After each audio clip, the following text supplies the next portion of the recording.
दोस्तों, अक्सर हमें यह सिखाया जाता है कि अगर कोई हमें इग्नोर करे तो हम भी खामोश हो जाएं, नो कांटेक्ट करें और फिर इंतज़ार करें कि वो हमें मिस करेगा। लेकिन हकीकत इससे काफ़ी अलग है, क्योंकि हर खामोशी असर नहीं डालती और हर फासले से किसी को फ़र्क नहीं पड़ता। अब ज़रा तसव्वुर करें, आप अचानक खामोश हो गए। आपने नो कांटेक्ट किया और दिल में ये उम्मीद रखी कि वो ज़रूर आपको मिस करेगा, आपके पास आएगा, आपको मनाएगा। लेकिन हैरानी की बात यह होती है कि सब कुछ नॉर्मल लगता है। न कोई मैसेज, न कोई कॉल, न कोई वजह रिएक्शन, जैसे आपकी गैर मौजूदगी ने उनकी जिंदगी में कोई फर्क ही ना डाला हो। यही वो लम्हा होता है जहां ज्यादातर लोग अंदर से टूट जाते हैं।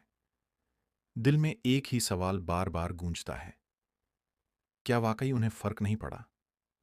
क्या वो मुझे भूल गए हैं, या मैंने नो कांटेक्ट करके गलती कर दी? फिर बेचैनी शुरू होती है। आप बार बार फोन चेक करते हैं, सोशल मीडिया देखते हैं और हर गुजरते दिन के साथ आपकी अपनी खामोशी आपके खिलाफ जाने लगती है। आप बाहर से खामोश होते हैं, लेकिन अंदर से मुकम्मल तौर पर उसी इंसान से जुड़े रहते हैं। और यही वो जगह है जहां ज्यादातर लोग गलती करते हैं। हकीकत यह है कि खामोशी अक्सर गलत तरीके से इस्तेमाल की जाती है। लोग समझते हैं कि बस बात करना बंद कर देना काफी है।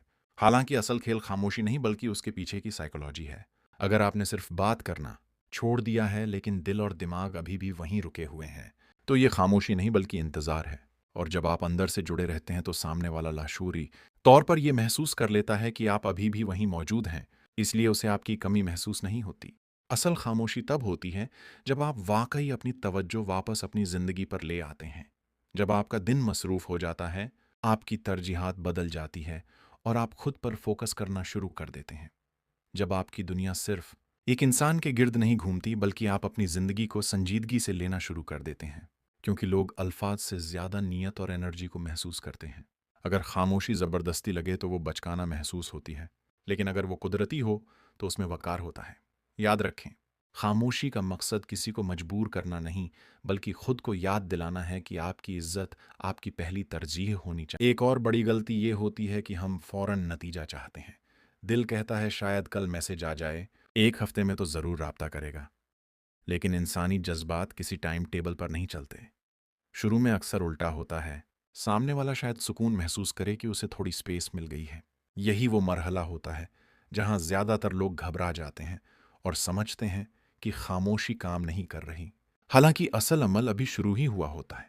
जैसे जैसे वक्त गुजरता है, वो इब्तिदाई सुकून खत्म होने लगता है और दिमाग सवाल पूछना शुरू करता है। तजस्सुस पैदा होता है, फिर शक और आखिर में कमी का एहसास। लेकिन ये सब तब खराब हो जाता है जब आप इंतजार में बैठ जाते हैं, फोन हाथ में, दिल में उम्मीद और दिमाग सिर्फ एक नोटिफिकेशन का मुंतजिर। यह इंतजार खामोशी की ताकत को खत्म कर देता है। असल नो कांटेक्ट का मतलब है तवक्कुआत छोड़ देना। कोई जल्दी नहीं, कोई डेडलाइन नहीं। ये एक लंबा खेल है और इसमें वही जीतता है जो सब्र करना जानता है। जब आप अचानक खामोश होते हैं तो सामने वाला फौरन कोई बड़ा रद्द-ए-अमल नहीं देता और यही चीज आपको उलझा देती है। लेकिन असल में होता यह है कि वो आपकी मौजूदगी का आदी होता है।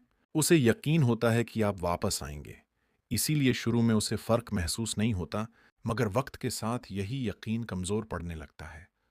वो सोचने लगता है कि अभी तक मैसेज क्यों नहीं आया, क्या वाकई बात खत्म हो गई है, क्या वो आगे बढ़ गए हैं? और यही सवालात आहिस्ता आहिस्ता उसके अंदर एक तब्दीली पैदा करते हैं, चाहे वो बाहर से नॉर्मल ही क्यों ना लगे। लेकिन यहाँ एक अहम बात है, सिर्फ खामोशी काफी नहीं होती। अगर इस खामोशी के दौरान आपने खुद में कोई तब्दीली नहीं लाई तो ये सिर्फ एक खाली जगह बन जाती है।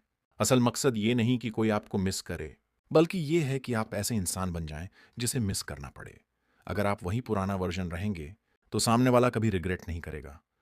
लेकिन जब आप खुद पर काम करते हैं, अपनी जिंदगी को बेहतर बनाते हैं, तो सिर्फ आप नहीं बदलते बल्कि आपकी एनर्जी बदल जाती है। और ये एनर्जी छुपती नहीं, महसूस होती है। इसी तरह किसी के पीछे भागना अक्सर मोहब्बत नहीं बल्कि अपनी कदर खोने का तेज तरीन रास्ता होता है। जब आप बार बार मैसेज करते हैं या तवज्जो मांगते हैं तो आप एक खामोश पैगाम देते हैं कि आप अपनी वैल्यू नहीं जानते, और यही चीज कशिश को खत्म कर देती है। रिश्तों में थोड़ा सा फासला, थोड़ा सा राज और थोड़ी सी गैर यकीनी जरूरी होती है। जब सब कुछ वाजह हो जाए तो तजस्सुस खत्म हो जाता है और कशिश भी। जब आप किसी की जिंदगी से आहिस्ता आहिस्ता निकलते हैं तो एक खला पैदा होता है, और इंसानी दिमाग इस खला को बर्दाश्त नहीं कर पाता। वो माजी को दोहराना शुरू करता है, पुरानी बातें याद आती हैं और फैसलों पर शक पैदा होता है।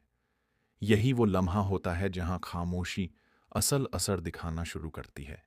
लेकिन ये तभी होता है जब आपकी गैर मौजूदगी के पीछे वाकई कदर और तब्दीली मौजूद हो। और अगर कभी वो दोबारा राब्ता करे तो यही असल इम्तिहान होता है। फौरन जवाब देना अक्सर सबसे बड़ी गलती होती है। पुरसुकून रहें, जल्दी ना करें, और जब जवाब दें तो हल्का, पॉजिटिव और पुरएतमाद अंदाज में दें। माजी को ना छेड़ें, बल्कि अपनी मौजूदा जिंदगी दिखाएं, क्योंकि आपके अल्फाज से ज्यादा आपकी एनर्जी और अंदाज असर डालते हैं। आखिर में एक बात जहन में रखें, ये सब किसी को वापस लाने का खेल नहीं है, ये खुद को वापस पाने का सफर है। जब आप अपनी इज्जत को समझ लेते हैं, अपनी हदूद बना लेते हैं और अपनी खुशी की जिम्मेदारी खुद ले लेते हैं, तो आप अंदर से बदल जाते हैं। तो याद रखें, अपनी कदर कभी ना भूलें। जिस दिन आपने खुद को पहचान लिया, उसी दिन दुनिया भी आपको नजरअंदाज नहीं कर सकेगी।